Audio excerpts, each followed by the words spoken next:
Hello everyone, I'm Tulasi and welcome back to my channel English with తులసి.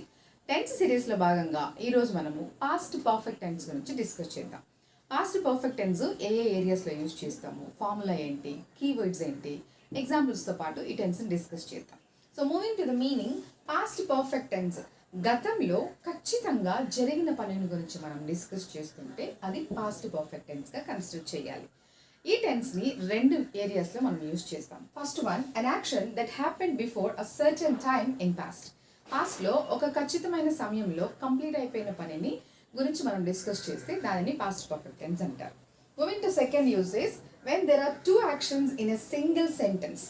ఒకే సెంటెన్స్లో రెండు పనులు జరిగినప్పుడు the first action takes past perfect. First action అన్నది past పర్ఫెక్ట్గా అంటే హ్యాడ్ యూజ్ చేసి రాయాలి. And second action takes simple past, that means V2 form మాత్రం యూజ్ చేస్తే సరిపోతుంది. ఒక్కొక్కసారి కొన్ని సెంటెన్సెస్లో రెండు యాక్షన్స్ ఉంటాయి, రెండు పనులు జరిగి ఉంటాయి. సో ఒక పని జరిగిన వెంటనే ఇంకొక పని జరిగిపోయి ఉంటుంది. మనం చిన్నప్పటి నుంచి స్టాండర్డ్గా నేర్చుకున్న బిట్, నేను రైల్వే స్టేషన్కి వెళ్ళేసరికి ట్రైన్ వెళ్ళిపోయింది అంటే ఈ సెంటెన్స్లో రెండు యాక్షన్స్ జరిగాయి. నేను వెళ్ళే టైంకి ట్రైన్ వెళ్ళిపోయింది. అప్పుడు ముందు జరిగిన యాక్షన్ ఏంటి? ట్రైన్ వెళ్ళిపోవడం కదా. సో ఈ ఫస్ట్ యాక్షన్ని హ్యాడ్తో యూజ్ చేయలేదు, train had left the platform. Second action నేను వెళ్ళాను అంటే మనం లేట్గా వెళ్ళాము అనమాట. సో వెళ్ళేసరికి అనేదాన్ని సింపుల్ పాస్ట్లో, when I went to the railway station the train had left already. నేను వెళ్ళేసరికి ట్రైన్ వెళ్ళిపోయింది. సో ఇలాగా ఒకే సెంటెన్స్లో రెండు యాక్షన్స్ మనం డిస్కస్ చేయాలి అంటే దాన్ని పాస్ట్ పర్ఫెక్ట్ టెన్స్లో కన్సిడర్ చేయొచ్చు. In a simple manner, as we all know, ఇది ప్రెజెంట్ అనుకుంటే, ఇది future, as we know this is past. పాస్ట్లో ఒకే టైంలో ఒక యాక్షన్ ఇంకొక యాక్షన్కి ఇంటర్లింక్ అయి ఉండాలి. టూ యాక్షన్స్ జరిగి ఉండాలి పాస్ట్లో. ఒక యాక్షన్కి ఇంకొక యాక్షన్ ఇంటర్లింక్. ఇంతకుముందు చెప్పుకున్నాం కదా, when I went to the college the bell had rang. నేను కాలేజ్కి వెళ్ళేసరికి బెల్ రింగ్ అయిపోయింది అంటే నేను లేట్గా వెళ్ళానని అర్థం. నేను వెళ్ళేసరికి when I went to the college the bell had rang అంటే బెల్ ముందుగానే రింగ్ అయిపోయింది అంటే ఫస్ట్ జరిగిన యాక్షన్కి హ్యాడ్ యూజ్ చేసి V3 ఫామ్ యూజ్ చేస్తాం, సెకండ్ యాక్షన్కి V2 యూజ్ చేస్తాం. దీన్నే మనం ఇంకా డీటెయిల్గా డిస్కస్ చేద్దాం. సో దీనికి ఫార్ములా ఏంటి? Subject plus had plus V3 plus object. Had ఎందుకు ప్లేస్ చేస్తున్నామంటే ఇది గతం గురించి డిస్కస్ చేస్తున్నాం, గతంలో జరిగిన పనుల గురించి. కాబట్టి హ్యాజ్ ఆర్ హ్యావ్ రాదు. సబ్జెక్ట్ సింగులర్ అయినా ప్లూరల్ అయినా ఏదైనా సరే ఖచ్చితంగా హ్యాడ్ మాత్రమే ఉంటుంది. మనం ఇంతకుముందు వరకు నేర్చుకున్న వాటిలో సింగులర్ అయితే ఒక హెల్పింగ్ వర్బ్, ప్లూరల్ అయితే ఇంకో హెల్పింగ్ వర్బ్ వాడాం. ప్రెజెంట్ టెన్స్లో ఆమ్ ఆర్ వాడాము, హ్యాజ్ అండ్ హ్యావ్ వాడాము. ఈవెన్ పాస్ట్ టెన్స్లో కూడా వాజ్ అండ్ వేర్ యూజ్ చేస్తాం. But here only had will come. Past perfect టెన్స్లో హ్యాడ్ తప్ప వేరే హెల్పింగ్ వర్బ్ రాదు. So please keep this in mind because of this is past action. Next one, keywords ఉన్నాయి. ఈ keywords కూడా మనకు చాలా వరకు హెల్ప్ అవుతాయి, ఈజీగా ఐడెంటిఫై చేయొచ్చు. వెన్ అండ్ వైల్ ఇవి మనం ప్రీవియస్ క్లాస్లో కూడా డిస్కస్ చేసుకున్నాం. సింపుల్ పాస్ట్కి ఇవి యూజ్ చేస్తాం, పాస్ట్ కంటిన్యూస్. కానీ వెన్ అండ్ వైల్తో పాటు బిఫోర్, ఆఫ్టర్, ఆల్రెడీ అండ్ కొన్ని టైం ఇండికేటర్స్ 2 o'clock, ఎస్టర్డే, ఇలాగ టైంని ఏదైనా ఒక స్పెసిఫిక్ టైంని మనం మెన్షన్ చేస్తే వాటిని టైం ఇండికేటర్స్ అంటారు. Yesterday, day before yesterday, already ఇటువంటివి కాకుండా last year, last month, last season ఇటువంటి కీవర్డ్స్తో పాటుగా when, while, before, after, already and time indicators కూడా పాస్ట్ పర్ఫెక్ట్ టెన్స్కి కీవర్డ్స్గా కన్సిడర్ చేయాలి. ఇప్పుడు కొన్ని సెంటెన్సెస్ చూసి నేను ఇంకా థరోగా అర్థం చేసుకుందాం. Stay tuned. Let us practice now with examples.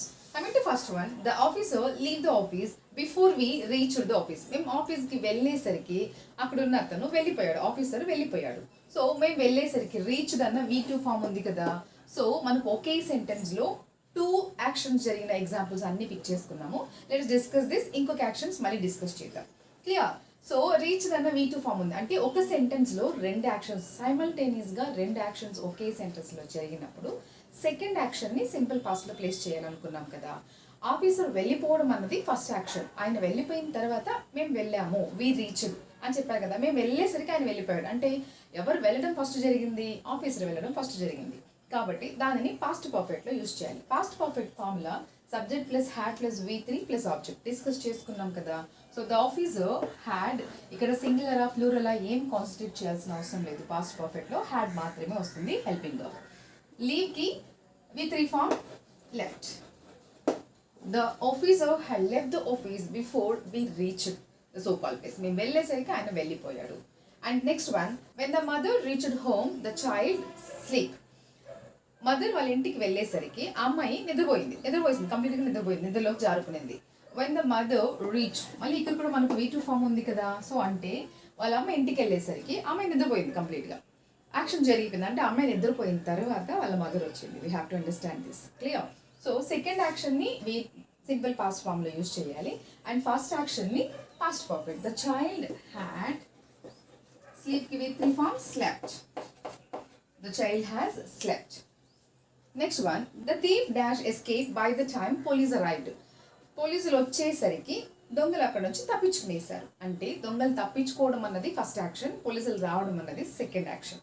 So the police arrived V2 form కదా. అంటే 2 యాక్షన్స్లో ఫస్ట్ యాక్షన్ని సింపుల్ పాస్ట్లో యూజ్ చేసేసారు అండ్ సెకండ్ యాక్షన్ని పాస్ట్ పర్ఫెక్ట్గా కన్సిడర్ చేయాలి.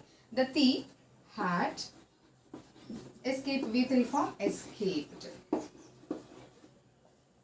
Clear. Next one, even though he dashed practice for exam, he scored less marks. ఎగ్జామ్కి బాగా ప్రాక్టీస్ చేసినప్పటికీ తను తక్కువ మార్క్స్ని స్కోర్ చేశాడు. ఇక్కడ స్కోర్డ్ అన్న V2 ఫామ్ ఉంది. సో మన రూల్ ప్రకారం సైమల్టేనియస్గా ఒక సెంటెన్స్లో 2 యాక్షన్స్ జరిగినప్పుడు, మళ్ళీ చెప్తున్నాను because it has to be understood clearly. 2 actions సైమల్టేనియస్గా జరిగినప్పుడు first action should be past perfect, second action should be simple past.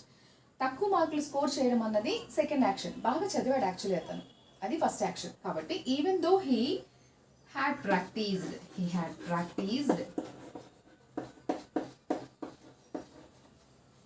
for exam he scored less marks. Next one, she turned on the television after she finished her assignment.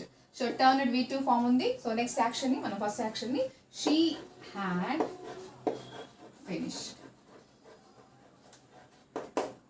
had finished her assignment. Inకొన్ని examples discuss చేద్దాం. Let us move to few more examples. Next one is, when I entered the seminar hall, the presentation dash start.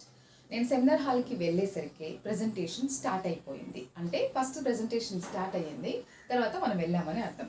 So presentation singular అయినా plural అయినా ఏదైనా సరే మనకి had అనుకున్నాం కదా. So the rule ప్రకారం had స్టార్ట్కి V3 form started. Clear. Presentation has started. Next one, they dash see the film before the Sunday. ఈ ఎగ్జాంపుల్స్ ఏంటంటే 2 యాక్షన్స్ లేకుండా ఒక సింగిల్ యాక్షన్ను టైం ఇండికేటర్తో ప్రజెంట్ చేసే ఎగ్జాంపుల్స్ ఇవన్నీ. Just concentrate. బిఫోర్ అన్న కీవర్డ్ ఉంది అండ్ మనకి ఇంకొక కీవర్డ్ ఏంటి, లాస్ట్ సండే నేను లాస్ట్ సండే కంటే ముందే వాళ్ళు ఆ మూవీ చూసేసారు.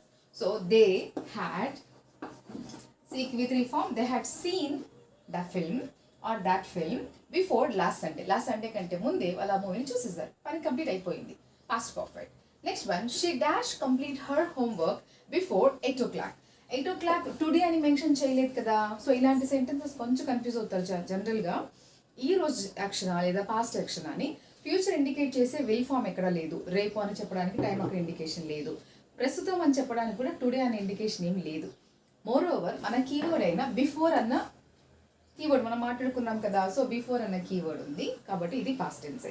అందులోనూ పర్ఫెక్ట్, పాస్ట్ పర్ఫెక్ట్. ఎలా ఐడెంటిఫై చేస్తున్నామంటే కంప్లీట్ చేశాను, ఎప్పుడు 8 o'clock లోపల కంప్లీట్ చేసేసాను అని చెప్తున్నారు. So she had complete V3 form completed. So ఇవన్నీ కూడా టైం ఇండికేటర్ ఉన్న ఎగ్జాంపుల్స్, కొంచెం కాన్సన్ట్రేట్ చేయండి. Next one, he dash visit Charminar twice already. ఇక్కడ మన కీవర్డ్ ఏంటి, ఆల్రెడీ. ముందుగానే అతను ఒకసారి కాదు 2 సార్లు చార్మినార్ని విజిట్ చేసేసాడు. So he had visited Charminar twice already. Last one, I dash finished my lunch by 2 o'clock. 2 o'clock అంతా నా లంచ్ నేను కంప్లీట్ చేసేసాను. సో ఈ రోజు అని చెప్పలేదు కాబట్టి మనం ఫాస్ట్గానే కంప్లీట్ కన్సిడర్ చేసి పాస్ట్ పర్ఫెక్ట్గా ఐడెంటిఫై చేసుకోవాలి. సో బికాస్ మనకు బై అన్న కీవర్డ్ ఉంది, 2 o'clock కంప్లీటెడ్ యాక్షన్ కూడా అనుకోవాలి. Fine. I had finished, actually ఇక్కడ ఫినిష్ రావాలి. సో V3 ఫామ్ ఇక్కడ వస్తుంది. I have finished my lunch by 2 o'clock. So finally past perfect tense use చేసే 2 ఏరియాస్ని మనం డిస్కస్ చేసుకున్నాం. టైం ఇండికేటర్తో పాస్ట్ పర్ఫెక్ట్ టెన్స్ని ఐడెంటిఫై చేయడం కీవర్డ్స్తో, at the same time సైమల్టేనియస్గా okay సెంటెన్స్లో 2 actions వస్తే ఎలా ఐడెంటిఫై చేయాలి ఇప్పుడు డిస్కస్ చేస్తున్నాం కదా. I hope you understand, right? So if it is useful, don't forget to like, share and subscribe to my channel to support me. Thank you.